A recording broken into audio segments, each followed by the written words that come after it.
रावण के तुम हेतु के तो साथ अगर इस सेतु को छुआ गया तो मुझे बड़ी खुशी हुई कि सरदार जी भी यहाँ कार्यक्रम में आए हैं। अच्छा, प्रधानमंत्री कार्यालय से यहाँ भी प्रतिनिधि मौजूद है। क्या कहने, बड़ा अच्छा लगता है। और भाई भाई भाई हमारा अली हसन यहाँ पर बैठा हुआ है। अगर सेतु को छुआ गया तो हिंदू, मुस्लिम, सिख, ईसाई, जैन, बौद्ध, पारसी तमाम ये 125 करोड़ की आबादी का देश ही नहीं बल्कि 50 करोड़ हमारे अप्रवासी भारतीय सबकी तरफ से मैं कहना चाह रहा हूँ अंबिका सोनी जी, आपने ये शपथ पत्र दिया है सुप्रीम कोर्ट में, माननीय उच्चतम न्यायालय में कि राम का कोई अस्तित्व नहीं था, इसलिए राम सेतु का भी कोई अस्तित्व नहीं होना चाहिए। यह एक मिथ्या बात है। अब तो उत्तर प्रदेश के माननीय उच्च न्यायालय ने ये प्रमाणित कर दिया है कि रामचंद्र जी भी थे और रामचंद्र जी के तमाम वे सचमुच के इस संसार में कभी रहे हैं। इसलिए अगर राम सेतु को छुआ गया, तोड़ा गया तो देश क्या जवाब देगा। मैं निवेदन करना चाह रहा हूँ कि रोकने को तुम्हें हनुमान चला आएगा, रोकने को तालियां जी तालियां जी तालियां जी तालियां, रोकने को तुम्हें हनुमान चला आएगा, जामवंत जी का फिर प्राण चला आएगा, रोकने को तुम्हें हनुमान चला आएगा, जामवंत जी का फिर प्राण चला आएगा, सिख जैन बौद्ध पठान चला आएगा।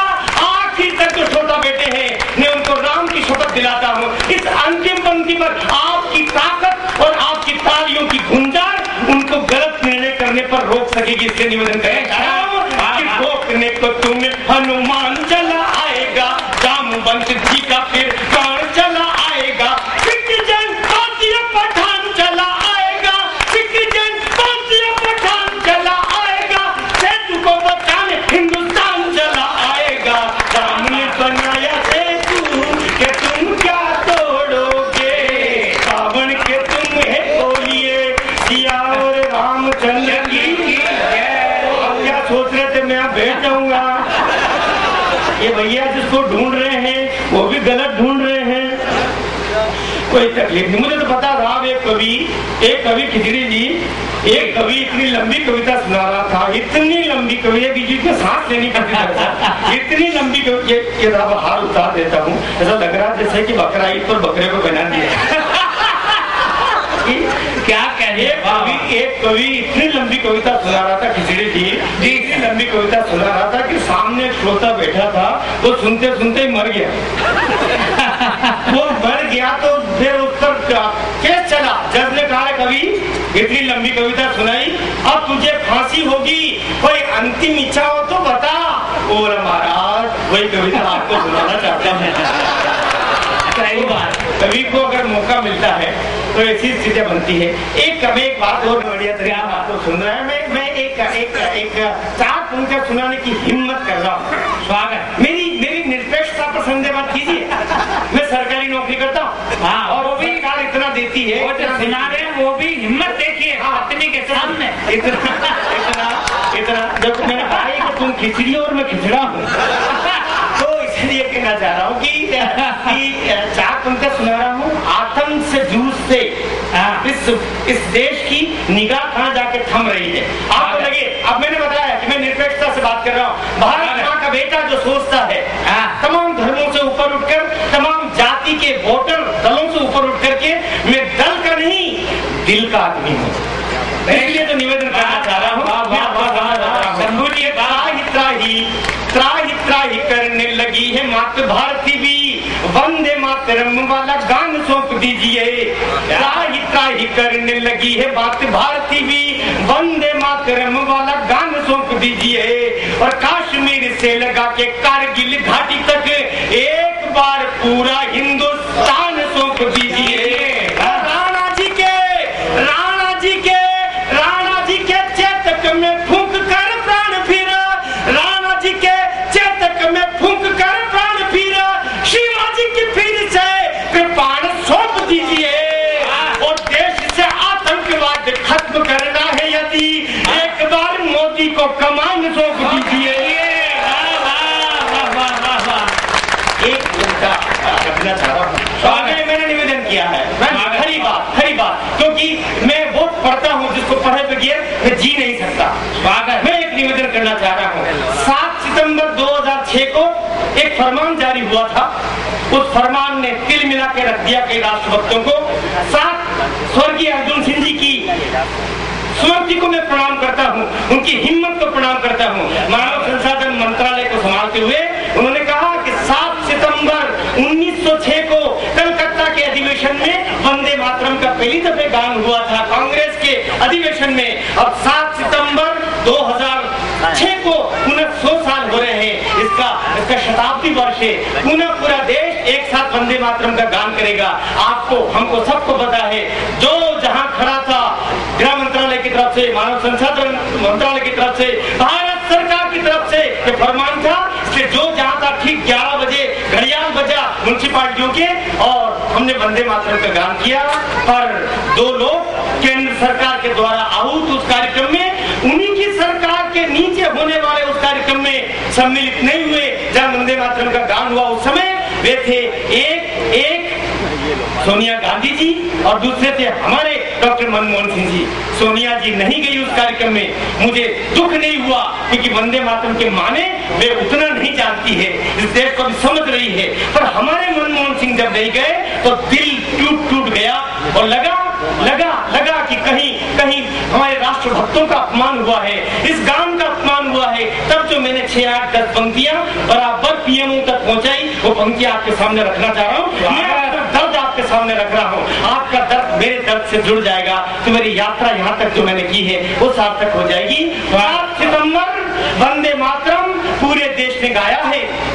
7 सितंबर वंदे मातरम पूरे देश ने गाया है। पूरब पश्चिम उत्तर दक्षिण कण-कण तब हर्षाया है। 7 सितंबर वंदे मातरम पूरे देश ने गाया है। पूरब पश्चिम उत्तर दक्षिण कण-कण तब हर्षाया है। मनमोहन सिंह उत्तर दो तुम, क्यों तुमने ना गाया है? भगत सिंह की कुर्बानी को तुमने बहुत लजाया है। भगत सिंह की कुर्बानी को तुमने बहुत लजाया है।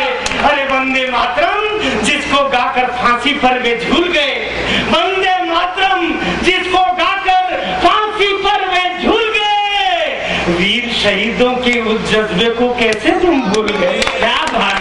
वंदे मातरम जिसको गाकर फांसी पर वे झूल गए, वीर शहीदों के उस जज्बे को कैसे तुम भूल गए? तो भारत माता को मनमोहन, भारत माता को मनमोहन, क्यों तुमने संताप दिया? भारत माता को मनमोहन, क्यों तुमने संताप दिया? एक विदेशी को खुश करने क्यों कर ऐसा पाप किया? एक विदेशी को खुश करने क्यों कर ऐसा पाप किया? तो इंदिरा जी का हृदय रो पड़ा। वो इंदिरा जी जिन्होंने 71 के युद्ध में जब नए देश का उदय करवा दिया और जो कहीं पूर्वी पाकिस्तान हुआ करता था उसका नाम बदलवा करके और उसका नाम करवा दिया बांग्लादेश। 1.25 लाख पाकिस्तानी सैनिकों का समर्पण भारतीय सेनाओं के सामने कराया। तब भरी संसद में अटल जी ने कहा था इंदिरा जी के लिए कि दुर्गा का अवतार है। क्या कहने तालियां यहाँ भी बजनी चाहिए। बिल्कुल मैं निवेदन करना चाह रहा हूँ कि इंदिरा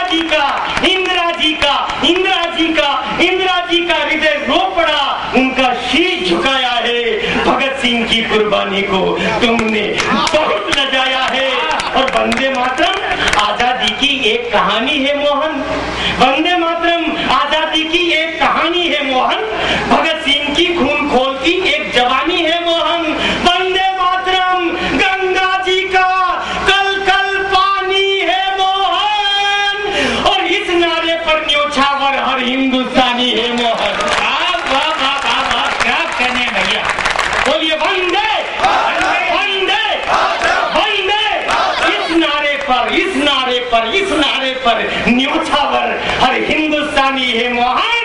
तो इस पगड़ी को मत बांधो तुम, इस पगड़ी को मत बांधो तुम, इसका मान गिराया है। भगत सिंह की कुर्बानी को तुमने बहुत लगाया है। और अंतिम पंक्तियां इस कार्यकर्ता के पढ़ना चाह रहा हूँ कि वंदे मातरम क्या है, जानो बलिदानी गाथाओं से। वंदे मातरम क्या है, जानो बलिदानी गाथाओं मदन डींगरा, सावरकर और शेखर की माताओं से। क्या बात है, एक नाम आया है कि ये नई पीढ़ी, ये शीला और वो कौन सी रानी और इसी में कहीं खो रही है, इसीलिए तमाम अपराध हो रहे हैं, क्योंकि हम अपने पूर्वजों को मिटाने पर लगे हुए हैं, उनकी स्मृति केंद्रों को नष्ट करने पर लगे हुए हैं। मदन डींगरा एक नाम आया है। इस देश में झूठ को पढ़ाने की परंपरा है, सत्य को दबाने की परंपरा है। ये जो अंग्रेज करके गए हैं, हमारे आधुनिक अंग्रेज भी उसी काम को आगे बढ़ा रहे हैं। इसलिए निवेदन करना चाह रहा हूँ ना, इसमें एक बड़ा नाम आया है, बड़ा नाम है, उस बड़े नाम का जिक्र करना चाह रहा हूँ। जब आजादी का आंदोलन यहाँ चल रहा था, आजादी का द्वितीय आंदोलन यहाँ पर चल रहा था, उस समय इंग्लैंड में कुछ चाटुकार हमारे भारत माँ के बेटे थे, पर अंग्रेजों के इशारे पर एक कार्यक्रम उन्होंने वहां पर इंग्लैंड में आयोजित किया और उसमें उन्होंने एक प्रस्ताव पारित करने की कोशिश की और कहा कि भारत में इस समय जो आजादी का आंदोलन चल रहा है वह दरअसल आजादी का आंदोलन नहीं है, बल्कि कुछ आतंकवादी समूहों का एक आंदोलन है और हम सब भारतवासी जो यहाँ पर इंग्लैंड में रह रहे हैं, इस प्रस्ताव को कहते हैं कि हम इस देश में चलने वाले, भारत में चलने वाले उस आंदोलन का समर्थन नहीं करते हैं। और यह प्रस्ताव सर्वानुमति से पास करते शब्द बोला था कि पीछे से तीसरी बेंच से एक युवक खड़ा हो गया, 23 वर्षीय, और उसने कहा कि मैं इस प्रस्ताव का विरोध करता हूं। उस युवक का नाम था मदन डींगरा। तालियां यहाँ भी बड़ी चाहिए। वाह वाह वाह। उसके बाद एक अंग्रेज सोल्जर ने आक्रमण करने की कोशिश की तो एक मुक्का उन्होंने मारा, 2 दांत टूटे, उसके बाद हाल से मदन डींगरा बाहर चले गए। ये हमारा इतिहास है। निवेदन करना चाह रहा हूँ कि वंदे मातरम क्या है, जानो बलिदानी गाथाओं से, मदन डींगरा, सावरकर और शेखर की माताओं से, तो राष्ट्रभक्ति के इससे बढ़िया पंक्तियां भाई साहब ने लिखी, अपने कलेजे को निचोड़ के कई पंक्तियां लिखने की कोशिश की है। तो अगली 2 पंक्तियां हैं कि राष्ट्रभक्ति के पूर्ण यज्ञ में स्वयं जलो तो जानोगे, राष्ट्रभक्ति के पूर्ण यज्ञ में स्वयं जलो तो जानोगे, बिना सोनिया गांधी के 2 कदम चलो तो जानोगे।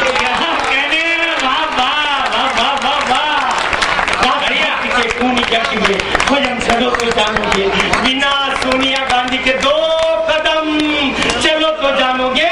तो लाल बहादुर की आंखों में बरबस जल भर आया है, भगत सिंह की कुर्बानी को तुमने बहुत लगाया है। कीजिएगा मुझे विदा करें।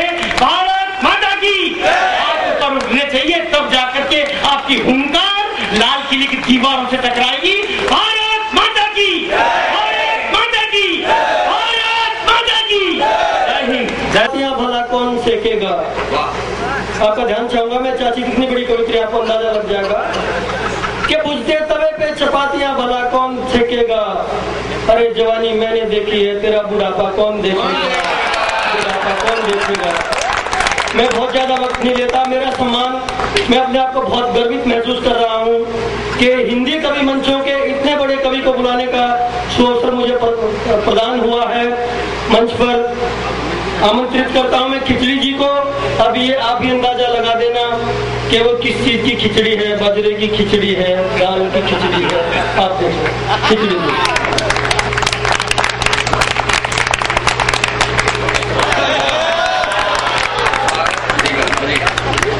देखो जो भी लोग जा रहे हैं उनको नींद नहीं आएगी और बहुत बुरे बुरे सपने आएंगे और सपने में खिचड़ी आएगी। क्यों? क्योंकि एक स्त्री ने कहा था जाकर के भगवान के दरबार में, बाबा जी मेरे बच्चे की नौकरी नहीं लग रही है, मैं क्या करूं। लो बसेरी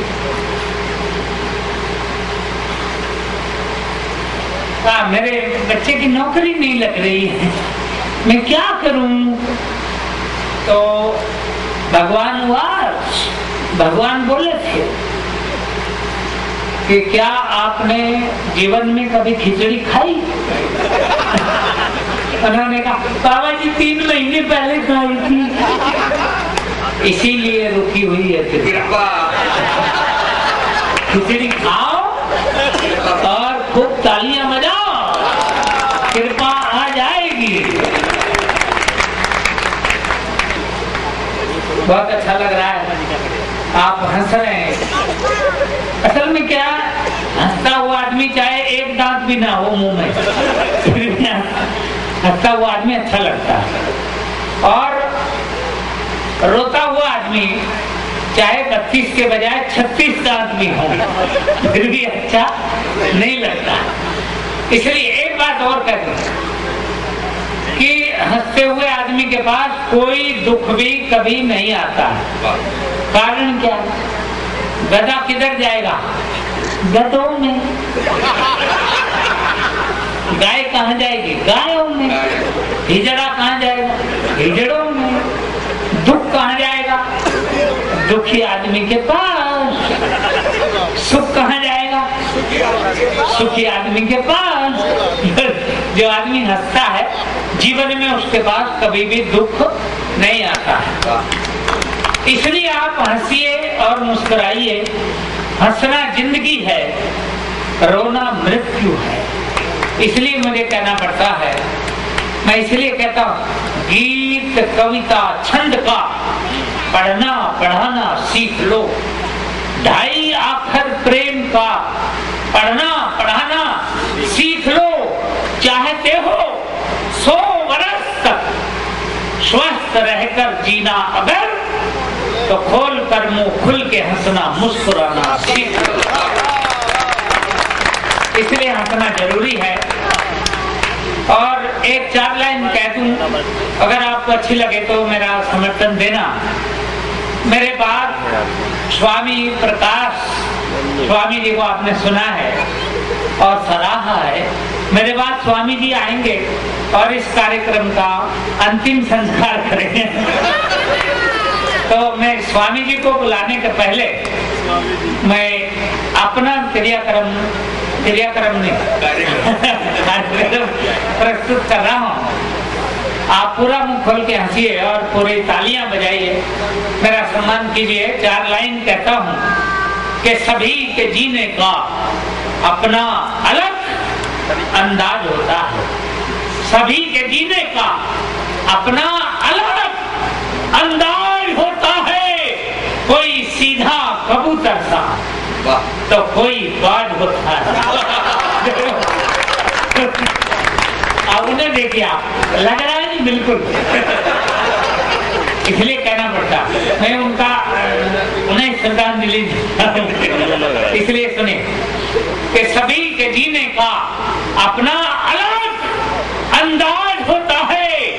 कोई सीधा कबूतर था तो कोई बाज होता है।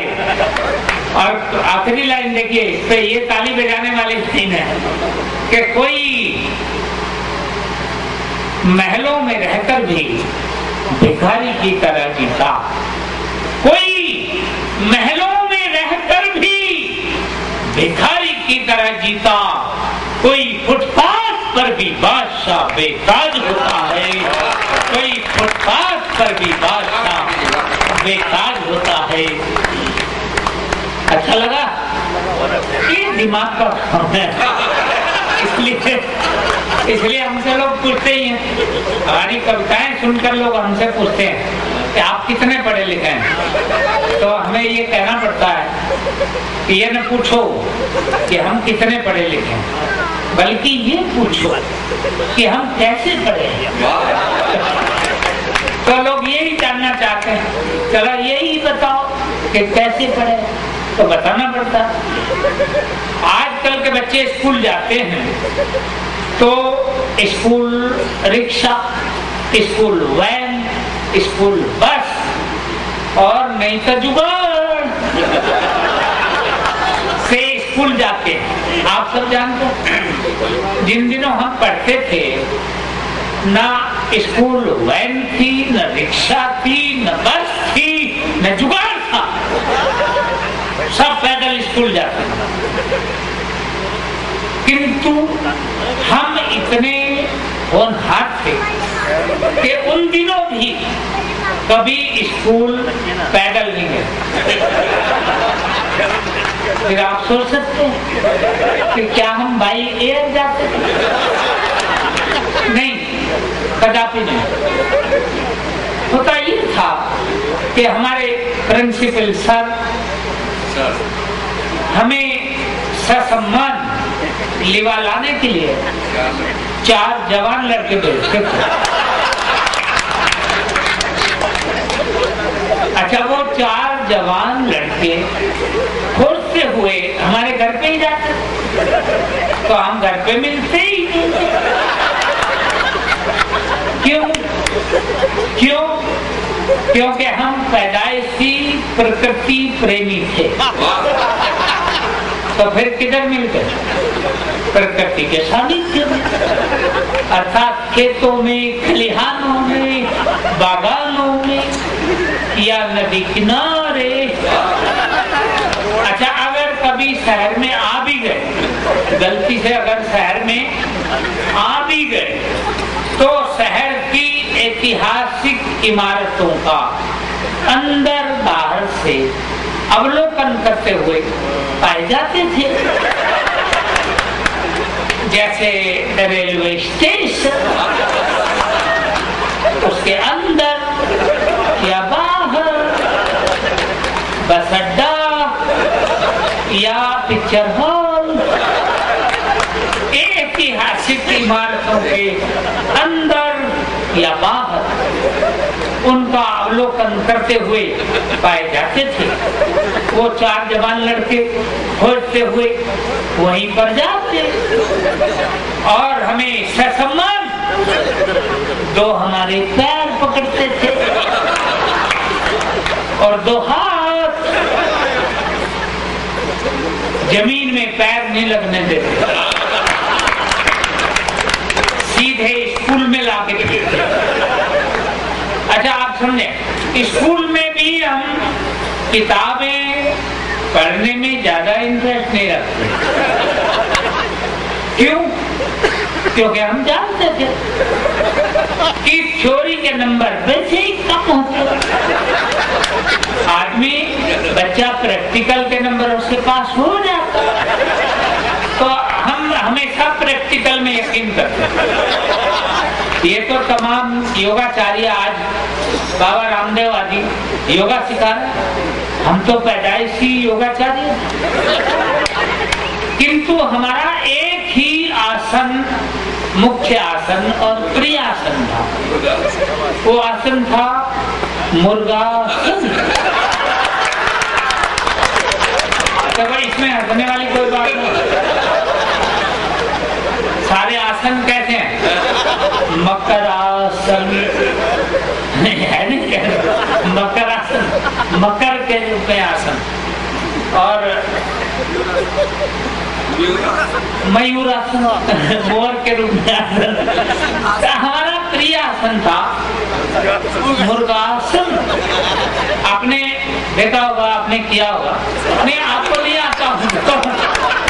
देखो, मैं अली हसन मकरैंडिया से करवा के दिखा सकता हूँ। हेलो, आपको नहीं आता हो? तमाम बाबा टीवी आपने देखे होंगे, खुद नहीं करते हैं, उनके पीए करते हैं। तो मैं मकरैंडिया जी से करवा के दिखा दूँ। मुर्गासन संभवतः आपको आता ही। ये बड़ा मुफीद आसन है और शादीशुदा व्यक्तियों के लिए तो विशेष। जरा घर में तनावपूर्ण स्थिति हो, कुछ मत बोलो, बस मुर्गासन करो। तो 100% पावरफुल मुर्गासन से एकदम स्थिति, तनावपूर्ण स्थिति एकदम स्वस्थ हो जाती है। अच्छा, मैं आपको बता दूं कि ये आपने देखा होगा, बाबा रामदेव सिखाते हैं ना, क्या तरह तरह के आसन सिखाते। इनसे सब गड़बड़ हो रहा है देश में, सब बुरा हाल है। रेल में बैठे हम, तो एक स्त्री रेल में क्या सब तो ऐसे घिस रहे नखून। एक चुप बैठी बिल्कुल, मुंह पे भी कपड़ा ढांप रखा। तो मैंने कहा बहनी ये आपने मुंह पे कपड़ा ढांप रखा क्यों? बोले ये सब क्या कर रहे हैं, ये नखून आपस में रगड़ रहे हैं, इससे क्या होता है? बाबा रामदेव ने कहा इससे बाल घने से खाली हो जाते हैं। तो मैंने कहा आप भी रगड़ो, आपको नहीं चाहिए क्या? बोले नहीं नहीं मेरे को क्या ज्यादा रगड़ रही है तो मूछे निकल आई। तो बाबा रामदेव का सब वैसे गुड़ गोबर ही हो रहा है। नहीं अपना सब ठीक ठाक है। अच्छा आप ईमानदारी से बताएं, जितने लोग बैठे पंडाल में, आपने सुना खिचड़ी योगा? किसी ने सुना? नहीं मैं बताता हूँ खिचड़ी योगा। मैं बताता हूँ, अभी आप एक अकेले ने सुना है, सब लोगों के काम आएगा। खिचड़ी योगा। आप कहेंगे ये साला कौन सा योगा आ गया? तो मैं बताता हूँ, खिचड़ी योगा मोटे आदमी को पतला करता है और पतले आदमी को मोटा करता है। तो कई लोगों ने मुझे दिल्ली में बुलाया, उन्होंने कहा कि खिचड़ी योगा हमें भी सिखाओ, तो क्या फायदा होता है इससे? मैंने कहा रामदेव के योगा से 250-250 कपालभाति कर लो, कुछ नहीं होता भाई साहब। और खिचड़ी योगा से 100% पावरफुल योगा और 100% फायदा। उन्होंने कहा अच्छा ये बताओ ये खिचड़ी योगा क्या? मैंने कहा मोटा आदमी अगर इसे करेगा तो पतला हो जाएगा। उन्होंने कहा ऐसा बताओ कैसे होता है ये खिचड़ी योगा? ध्यान से सुनना, खिचड़ी योगा मोटे आदमी को पतला करता है। तो मोटे आदमी को करना क्या है कि अपनी गर्दन को कंधे की सीध में 3 बार ले जाना है, खाली 3 बार। कैसे?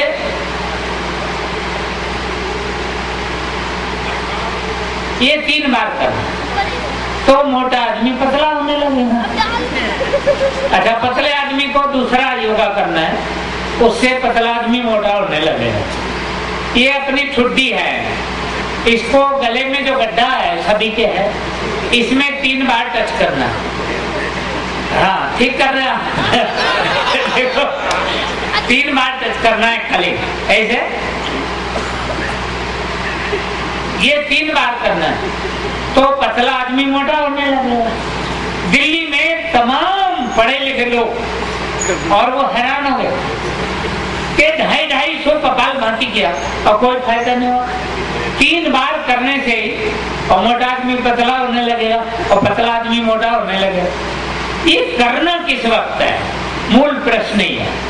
तो मैंने उनको बताया क्या करना है, मोटे आदमी को योगा करना है पतला होने के लिए, गर्दन को 3 बार केवल कंधे की सीध में ले जाना है, ये करना है। तो उन्होंने कहा कि किस वक्त करना है? तो मैंने बताया कि घर में या बाहर जहां भी कहीं हो, मोटे आदमी को चाहिए कि जब भी कहीं खाने पीने की कोई चीज सामने लावे तो कौन सा आसन करना है, कौन सा आसन करना है? आप बताओ सर। ये करना, ये 3 बार करेंगे तो वो जो भी लाया है उठा के ले जाएगा और मोटा आदमी पतला होने के लिए तैयार हो जाए, ये समस्या का समाधान हो जाए। अच्छा पतले आदमी को क्या करना? कोई गलती से भी पूछ ले घर में या बाहर कि सर आप ठंडा लेंगे या गर्म, तो उसे क्या करना? ये 3 बार वो कुछ ना कुछ लेके आएगा और खाते पीते इस समस्या का समाधान हो जाएगा। ये है खिचड़ी योगा। पहली बार सांपला क्षेत्र में पहली बार योगा, खिचड़ी योगा, 100% पावरफुल योगा हो जाएगा सर। ये दिमाग का काम है, इसीलिए तो हमसे लोग पूछते हैं कि आप कितने पढ़े लिखे तो हम कहते हैं ये पूछो ही मत कि हम कितने पढ़े लिखे हैं, बल्कि ये पूछो कि हम कैसे पढ़े। तो बताना पड़ता कि आजकल बच्चे स्कूल जाते हैं तो स्कूल रिक्शा, वैन और नहीं तो जुगाड़ से स्कूल जाते हैं, कोई भी पैदल नहीं जाता। जिन दिनों हम पढ़ते थे ये था ही नहीं, सब school van, school bus, school rickshaw था ही नहीं, सब पैदल जाते थे। किंतु हम इतने होनहार थे कि कभी स्कूल पैदल गए नहीं, क्योंकि हमारे प्रिंसिपल सर 4 जवान लड़के भेजते थे हमें आदर और सम्मान के साथ लिवा लाने के लिए। तो वो 4 जवान लड़के खोजते हुए जाते और वो 2 हमारे पैर पकड़ते और 2 हाथ जमीन में पांव नहीं लगने देते, सीधे स्कूल में लाके फेंकते थे। वहां भी हम स्कूल में ज्यादा किताबें पढ़ने में कोई इंटरेस्ट नहीं रखते। क्यों? क्योंकि हम जानते थे कि थ्योरी के नंबर वैसे कम होते, प्रैक्टिकल से आदमी पास हो जाता, तो हम प्रैक्टिकल करते थे। और हमारा एक ही आसन, मुख्य आसन था मुर्गासन। हम हमेशा मुर्गासन करते थे। फिर भी कई लोग जानना चाहते, यार ये बताओ कि आखिर कुछ तो पढ़े ही होंगे, तो बताना पड़ता है कि हम 10वीं क्लास में 3 बार, देखो खेलने हुए थे 3 बार बड़े अच्छे नंबरों से फेल हुए थे।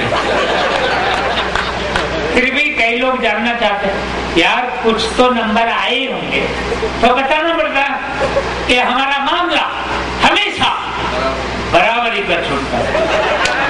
कई लोग पूछते हैं, यार ये बराबरी वाला रिजल्ट कौन सा होता है, तो बताना पड़ता कि जो प्रश्न परीक्षाओं में पूछे जाते थे वो हमारी समझ के पार होते थे, और जो उत्तर हम दिया करते थे वो उनकी समझ के पार ही होते थे। हमें आज तक याद है, अंग्रेजी का प्रश्न पत्र था और प्रश्न आया था